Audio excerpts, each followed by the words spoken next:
Hi friend, स्वागत है आपका फिर से एक नए वीडियो में। दोस्तों, आज की इस वीडियो में हम बात करने वाले हैं कि अपने मोबाइल फ़ोन को लॉक करते हैं या फिर अनलॉक करते हैं तो एक साउंड सुनाई देता है, तो उसको बंद या चालू कैसे करेंगे। तो चलिए दोस्तों, इस वीडियो को स्टार्ट करते हैं। दोस्तों, सबसे पहले आपको अपने सेटिंग वाले ऑप्शन में जाना है।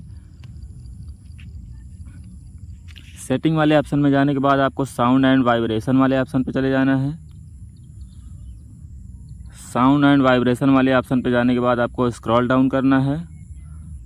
स्क्रॉल डाउन करने के बाद आपको स्क्रीन लॉकिंग साउंड वाला ऑप्शन दिख जाएगा। उसके आगे बंद या चालू करने का ऑप्शन दिया है। जैसा कि अभी हमारे मोबाइल में चालू है तो इसको हम बंद करेंगे, तो इस वाले बटन पे आपको क्लिक कर देना है। अगर आपको चालू करना है तो फिर से आपको इसी वाले बटन पे क्लिक कर देना है, आपका चालू हो जाएगा। दोस्तों, उम्मीद करते हैं कि आप लोगों को समझ में आ गया होगा कि लॉक अनलॉक साउंड को बंद या चालू कैसे करना है। अगर वीडियो पसंद आए तो वीडियो को लाइक कीजिए। अगर चैनल पर नए हैं चैनल को सब्सक्राइब कीजिए और अपने दोस्तों के साथ शेयर कीजिए।